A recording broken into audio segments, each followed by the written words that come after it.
the kinds of media that we consume constantly raises up and shows us anomalies, people who are ultra specialized in something. And it often tells the backstory of that specialization starting at an early age. And I think if you're not careful, the clear message is if you haven't started doing something incredible at 4, you're probably not going to be incredible, period, the rest of life.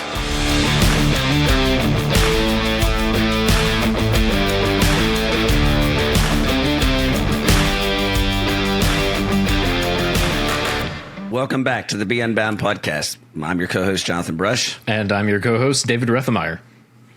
I am struggling with a voice that is barely there. David says that it's my reprised gruff mountain man voice. And so I'm just going to go with that because it sounds cooler than squeaky, not almost, voice box that doesn't work type of voice. Yeah, but see, anyhow, I was thinking it was because we talked about on the episode last week that, you just come back from the mountains and you were up there with all the wildlife. And so I just thought that it was finally kind of manifesting itself in the way that you were speaking. So it was all my war cries, David, as I was chasing off the bears and bobcats. Eventually it takes a toll doing those kinds of things. But actually, I'm not sure what happened. I feel perfectly healthy. I have no other symptoms whatsoever. I just sound like a hoarse frog.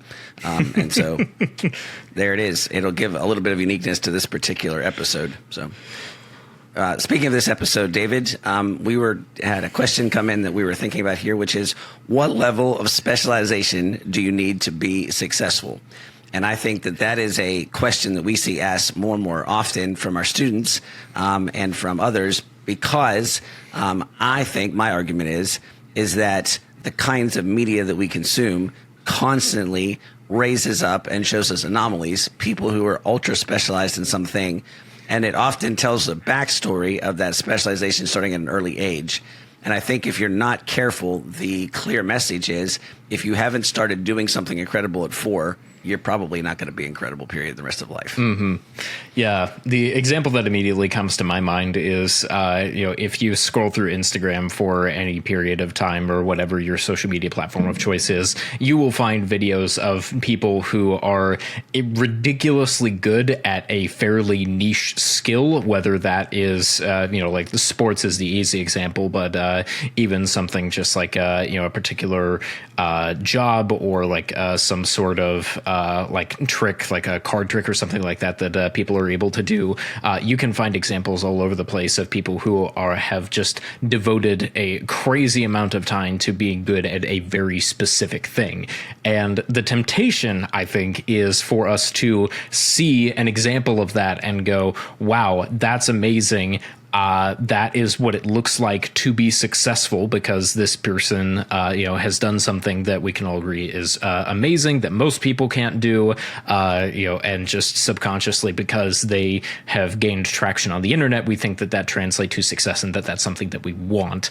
And I think there's a lot of unhelpful assumptions that are in there that will end up kind of leading us in a direction that makes us think like, oh, well, if I'm not able to dedicate, hundreds or thousands of hours to a specific skill to be as good at a particular thing as this particular person seems to be, then it's not going to be worthwhile for me and I'm not actually going to be successful.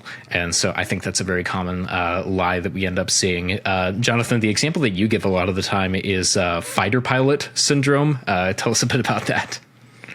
Yeah, there's an irony to that story because, first of all, I'm about to, after this podcast, go have lunch with a fighter pilot that I met. And I met him because I was picking on fighter pilots in a presentation, and he was a fighter pilot, flew F-16s, and he came up to me after me, and he said, I'm a fighter pilot. And the presentation went something like this. I said, beware anomalies. I said, this particularly happens with fighter pilots. Most fighter pilots I run into are, first of all, just to be clear, exceptional, extraordinary people with some absolutely amazing talent.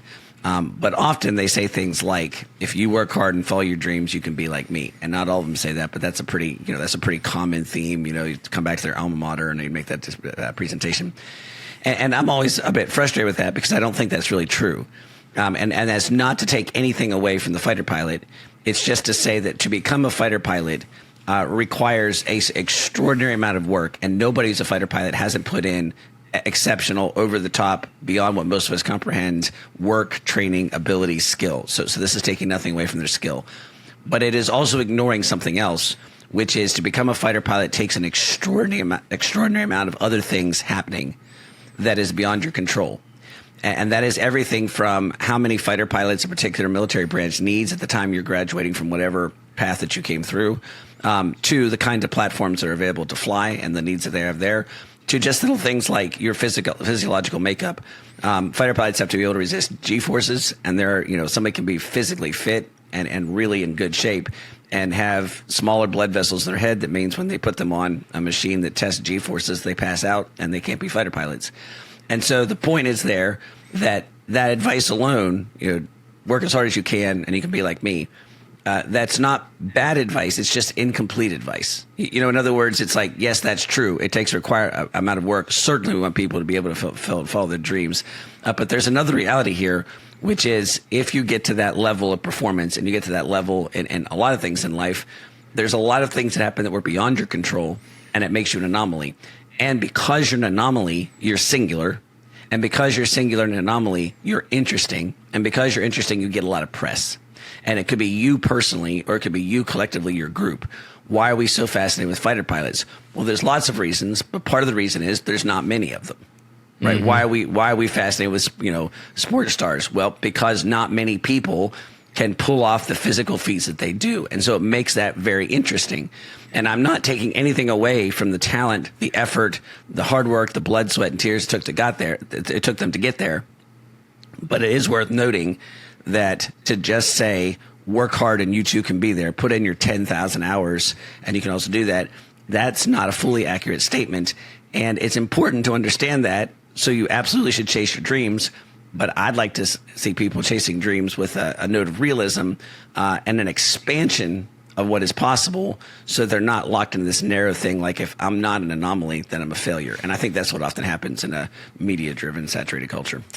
Yeah, I think that's really helpful. And to actually continue in like the military example, I think the other thing that comes to my mind would be like Navy SEALs. For example, there's a lot of young guys that would just like think about, if you're going to go into the military, what would you do? And just the immediate thing that comes to mind is, being a Navy SEAL would be amazing. And like, this is not at all to downplay how absolutely incredible and that those who are able to qualify to be Navy SEALs are. The amount of training and what they have to go through in order to qualify to be that is absolutely outstanding. And they have some extremely like top 1% of the top 1% qualities to be able to make it to that. And so to aspire to that, I don't think is a bad thing at all. At the same time, hear what I'm saying carefully here. There is a reason that they are a small group, and I don't think that we want an entire like military force. We don't want everyone necessarily to be Navy SEALs. I'm not saying that we don't want everyone to have the drive and some of the character and just be as capable and driven and motivated as Navy SEALs. I think that's something that just about everyone could learn. But Navy SEALs also need support staff. They need people who will be able to man the carriers and the vehicles that will transport them places. And they need people to do those jobs who are every bit as passionate and driven about doing those jobs as the Navy SEALs themselves are at doing their particular role. And honestly, like if you just look at the price that Navy SEAls pay as far as like what their as far as their psychological state that they tend to have afterwards, like there's the massive struggles with PTS that they will tend to have afterwards, and just the struggles that will come as far as trying to have a balance with their family and be able to invest in other things aside from that. It's a major price to pay, and we're very grateful for those who do that. But if you are someone who wants to be able to invest in other things, then I don't think it's for everybody, and I think that's a good thing. And so to kind of wrap all this back around to say, I think that when we only look at the top 1% or the top 1% of the top 1% as the standard for success, we miss out on a lot of the essential people that do every bit as important work, and a lot of the times will have more well-rounded and more fulfilling lives where they're able to invest in lots of other things that will end up being extremely beneficial for them and for the world in light of that. Well, I think there's some really excellent points there, and I want to just highlight a couple of things. Is that, it's the definition of success that's particularly important to consider here. So, your example of the support staff, if you're flying F-18s off a carrier, you have to understand that there's an entire city on that ship that makes that possible. If you're flying F-16s off the ground somewhere, there's an entire logistical chain of command. And that's everything from, the more specialized people that fix the airplane engines and put the avionics in, and, the armorers who put the missiles on the plane. But then it's right down to the people that cook the food and wash the dishes on an aircraft carrier, or the logistical people that keep the buildings and grounds up, that makes it possible to fly off an airfield. In other words, there's a cascading amount of people there. And here's the part that is kind of interesting from a military standpoint. You require a degree of excellence at each of those levels for a carrier to operate. It makes sense that your F-18 pilot has to be excellent, but the F-18 pilot's whole mission is compromised if the armor is not excellent or if the mechanic's not excellent. And to some extent that comes down, it's also compromised if the guy in the belly of the ship didn't wash the dishes and somebody picks up a bug, right? Like if you, an F-18 pilot who has the flu is an F-18 pilot who's not piloting the ship, piloting the plane. And so there's a level of excellence the whole way down. And so, we talk about this in Unbound as being extraordinary at the ordinary. And what we want to say here, and this is always, I think we struggle when we talk about this, because at first blush, it sounds like we're saying, hey, kid, set aside your dreams. Don't dream big. And that's not the message at all. The message is redefine your vision of big. And what I mean by that is that I want to tell young people, and I want to tell anybody really who's listening to this, in a world where God made you in his image, in a world where you've never met a mere mortal, then every interaction that you have with somebody else, practically everything that you do, has the weight of eternity on it. That dwarfs a mission in an F-18 or F-16, which is not to disparage those missions. It's just that, in light of eternity, those things have a whole different context. And that means that every one of those moments is fraught with eternity. And to be extraordinary at that moment has the potential to have eternal implications. And so consequently, it's not a give up your dream. It's a apply that level of thinking and that level of excellence and that level of striving and that level of performance to every single ordinary moment that you find yourself in. Will that lead to you being a fighter pilot? Well, I think that's probably the only thing that would. In other words, you need that kind of level of commitment and stuff to do that. But if it doesn't lead you to be a fighter pilot, what I don't want you to do is like, oh, that was all worthless. No, you have no idea the internal implications of all the excellence that you put in there. And there's going to be an entire array of other things that are going to be possible to you. And if you weren't a fighter pilot, as a Christian, we can say that means because God had something better specifically for you to do.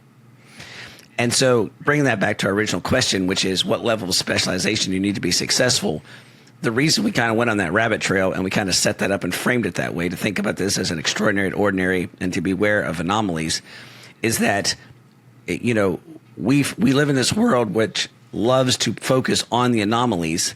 And so then that has practical implications for the way that people live their lives. So here's the way this looks. I'm reading a book. It's called Range. I can't endorse it because I've only read the first chapter, but so far it's been very compelling. But the first chapter had these two interesting stories. And the first story is of Tiger Woods. And obviously people know that he's a golf phenomenon and has all, and of course, there's other things that come with that now, but primarily he's known for being an excellent golfer. And Roger Federer, who's known for being an absolutely world famous, fantastic tennis player. Now, here's an interesting test. Do you know anything about Tiger Woods' childhood? And do you know anything about Roger Federer's childhood? So, David, we cheated because we talked about this beforehand. But prior to our conversation, before we started, did you know anything about Tiger Woods' childhood? I'll be honest, no, I didn't. Okay, so but most people, if you ask them about it, they would know about Tiger's dad, and this could be a generational thing. But from Probably. people who watched Tiger at his prime, they would have known about his dad, or you might actually switch us over to Sabrina Williams, and I forget what her sister's name is, right? And so, do you know about her dad? Yes, I've heard of him. Because you watched the movie, probably, right? Yep. And so, why do you know about that? Because Tiger Woods' dad and the Williams dad, you know, from the very early age, put a tennis racket in the hands of the girls, put a golf club in the hands of the boy, and trained them and trained them and trained them and trained them and trained them, and they became phenoms. Well, we wouldn't notice them if they hadn't been successful, but they were successful, so we noticed them. And then we noticed their upbringing, and that's interesting because it's different from what most of us did. Now, if I asked the audience, do you know anything about Roger Federer's childhood? I would think universally the answer would be like, no. I mean, I know he's a great tennis player. Well, why don't you know anything about it? Because, according to this book, Roger Federer played like 14 different sports. He didn't even really specialize in tennis. In other words, he was a generalist, did all these kinds of things. He grew up very much like everybody else.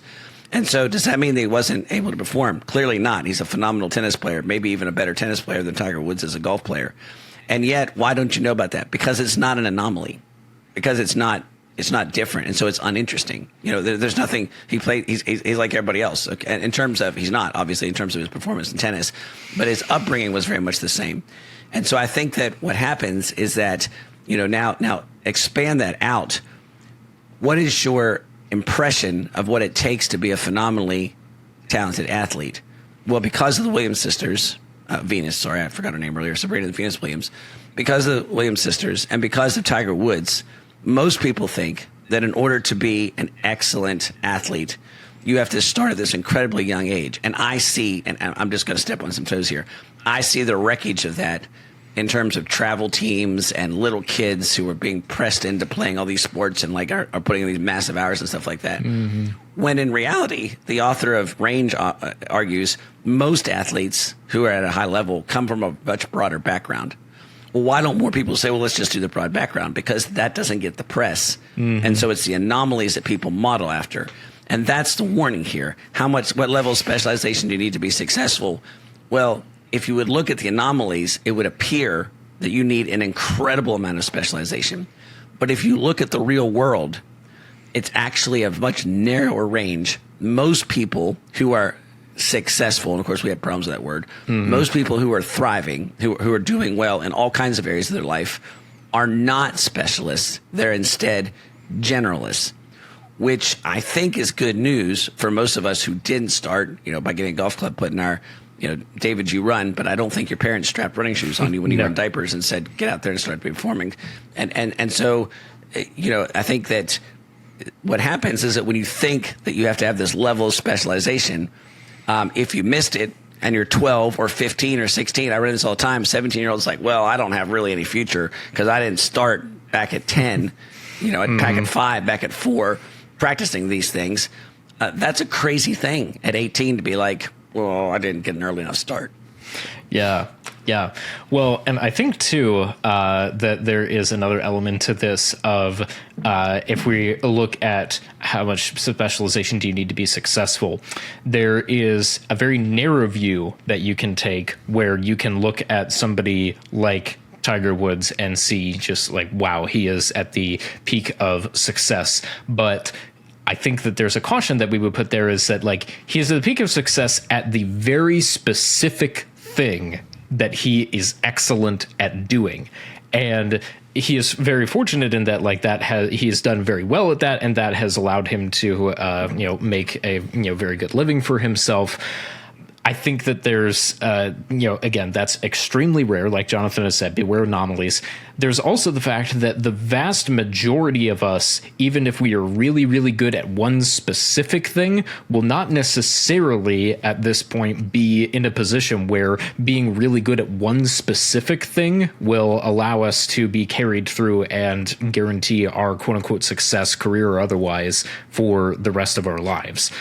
There's a lot of different skill sets that are required and involved in today's workforce. We kind of touched on this in last week's episode about the career ladder, that there's a lot of different directions that are needed, and there's a lot of flexibility. And so if you're looking at career success, especially going back to the military example, it is for the people who end up being in the military, that's a very specific environment, and they are trained to do very specific things, and that's needed, and we are very grateful for that.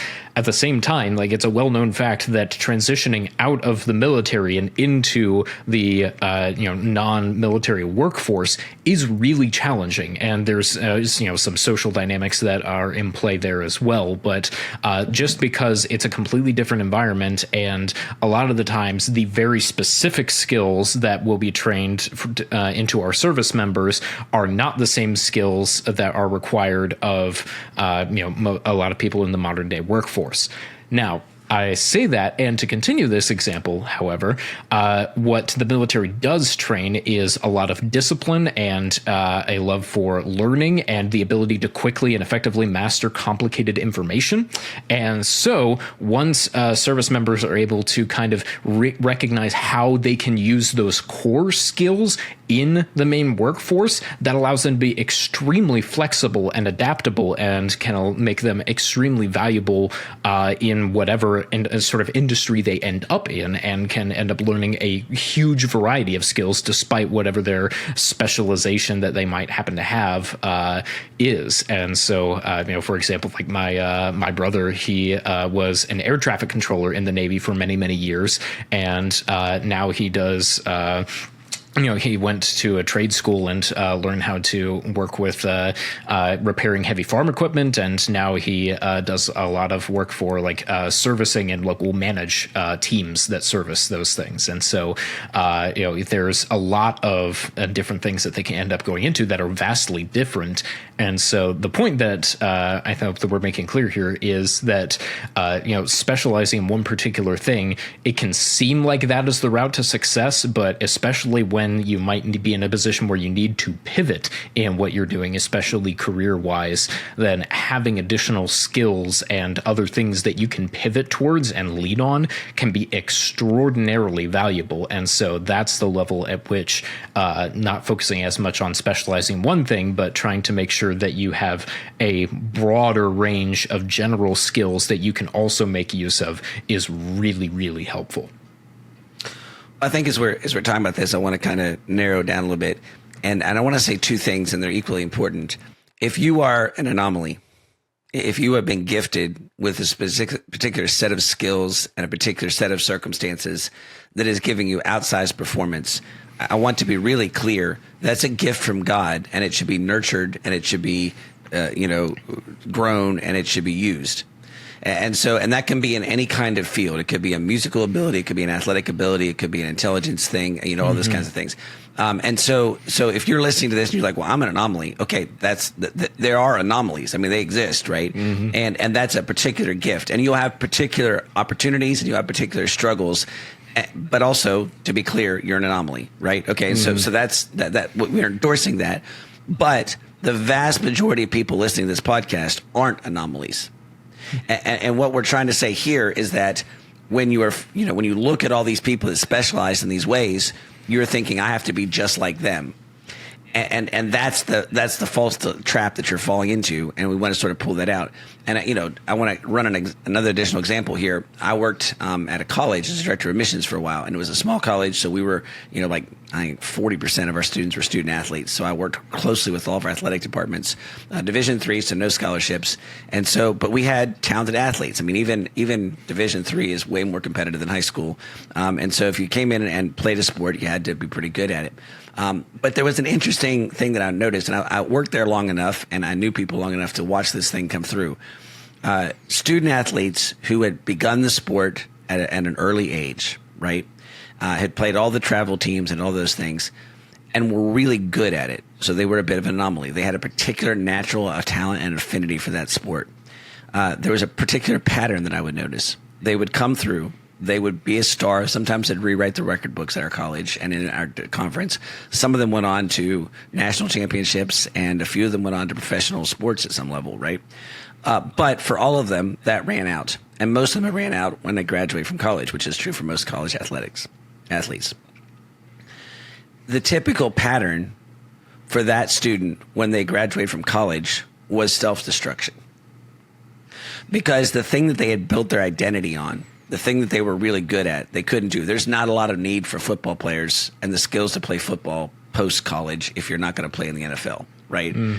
And so two things would happen, be interesting. One, they would really struggle to find a way to do something else. That's kind of like your examples of Navy SEALs or something like that.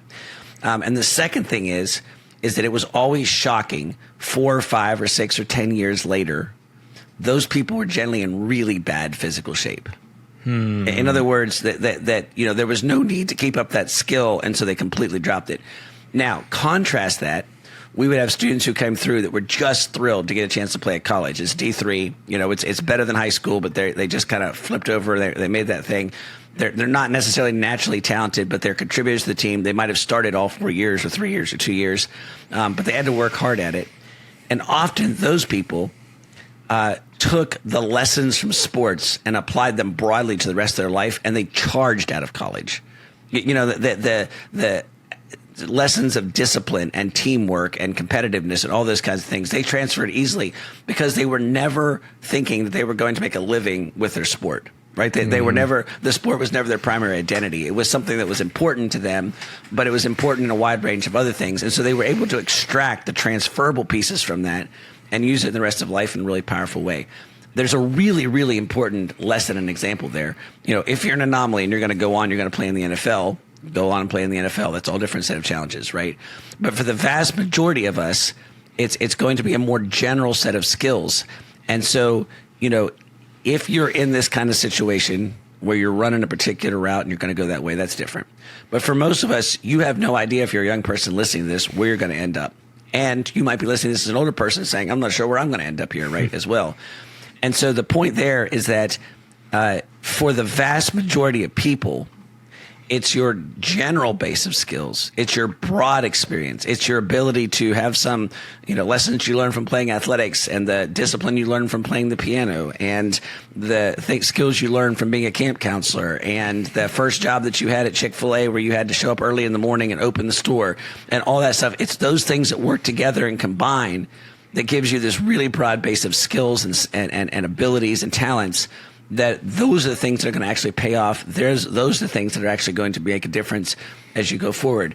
And we say that as a real measure of encouragement, because that's what most of us is. And then also to specialize in generality. And I know that's an oxymoron, but the point is that if you have a choice, if you're not an anomaly, and most of us aren't, then your choice should be, how many skills can you get? How broad experience can you find? How wide can you go? Because each of those things likely contributes in a really powerful way to your future life, rather than, you know, if you had an opportunity, if I had a young person and they said, hey, I have 2 opportunities here.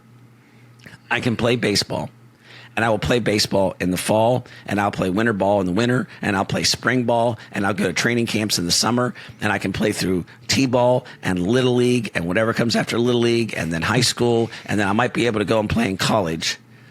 You know, but I'm going to get some deep baseball experience, or I can play a little bit of baseball and a little bit of soccer, and I can learn to play piano, and I can go do some camp somewhere, and so I'm going to go on a canoe trip, and I'm going to do all those things. You know, if you ask me just generally which one of those things is best going to prepare you for your future, it's always the latter. Right? You know, it's almost certainly the latter. The former may give you some transferable skills, but you probably won't be paying attention to it because your entire life is baseball. And so you have one anomaly type result, which is I'm going to get in the majors. And statistically, you're likely not. If you do, different conversation, but you're likely not. And at that point, you're like, I don't know what I did all this for, because it's really hard then to sort of transfer those skills. But if you did the latter, you know, you might end up being a pretty decent baseball player. According to Roger Federer, you might still make the majors if you have a particular talent in that area, right? But you're likely to be able to handle that success better if you end up there. More likely, you're way better equipped to do whatever it is you're doing the rest of your life because of that wide range of experiences. And hopefully that's encouraging, and it ought to be exciting for young people in terms of, like, you know, what's the decision to make the best one? Whatever gives you the widest range of skills and experiences.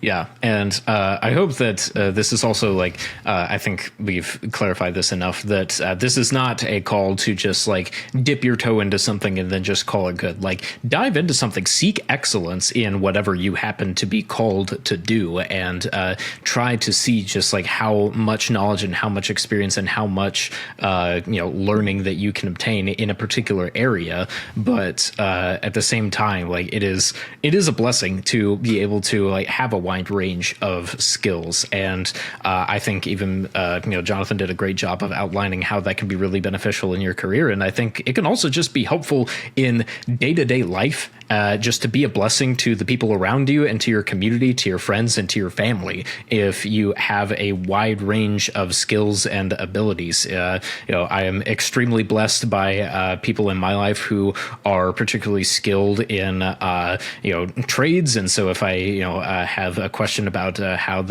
a weird noise that my AC unit is making, I can call my brother-in-law and he'll be happy to give me some perspective on that. I'm blessed to have people who have knowledge about mechanical things and engines, and so if my car has something that is wrong with it, I can give them a call and they'll be able to help me to diagnose something. And there's a wide variety of things, and as somebody who happens to have expertise in technical troubleshooting, it gives me joy when people call me up with a technical question that they have. I don't view that as a hindrance, because this is something that I know, that I enjoy, that I'm passionate about, and I get to use this to help people, even if it isn't necessarily the main thing that I do for my daily work and vocation. And so I think that it can really be a blessing to other people, even outside of your career, when you have a wide range of experiences, and that can open the doors, not only for career opportunities, but it can just also open opportunities to just develop relationships in your community and to be a blessing to others in more ways than you might realize. And so I think I hope that that's an encouragement as well to young people who might be wondering about this and are potentially a little bit anxious or worried about I have too many interests, and I want to do them all and I don't know how to prioritize them. And I think probably part of our encouragement would be like, well, that's not a bad thing, and in a lot of ways that can actually be a really good thing, and to not feel like that is a curse of any kind, but to see that as an opportunity. Well, one last thing as we wrap up here, and I know this from raising my own children, one of the advantages of being a specialist at a young age is that you have a noticeable skill. And so, you see young people and they're like, I'm a baseball player, I'm a pianist, I'm a singer, I'm a writer, I'm a, they have that thing. And if you're a generalist, you're like, I'm a sort of writer, play some baseball, kind of can pick out tune up. Yeah, like you don't have this one thing that becomes your identity. And as a young person, that seems disproportionately problematic. And I've had my own children who have this phenomenal set of skills, but none of them are the kind of skills that you're like, oh, you're really good at X, right? And my advice to them is like, you're going to have to hold on. I know you feel like you're failing right now. I know you feel like you don't have anything, but I can see this wide breadth of skills, but that wide breadth of skills doesn't really come into its own until you're, early mid-20s and stuff like that. And now some of those same children are, MVPs of the places where they work, of the things they do, and in their friend circles and things like that nature. But they had to really struggle through that time where it's like, I don't know what I'm good at. And so if you're in that situation, I just would preach some endurance to you, like hang in there, hold on. Believe us when we say this, we're standing on the other side and looking back. And it's not just us, but there's a whole body of research that shows this. And so, hang in there and know that general breadth of skills pays off in really big ways, but it does take a couple years till that kind of kicks in. So. Well, thank you for listening to us. I know it's always a pleasure to listen to David's fantastic podcasting voice. It's always somewhat problematic to listen to mine, and worse today. But we thank you for enduring. I don't know if I still sound like a gruff mountain man or just, a really thin-voiced. I'm not sure what exactly the analogy is there, but you know what, you've specialized, worse Jonathan. and worse. That's right. I specialize too much in yelling, apparently.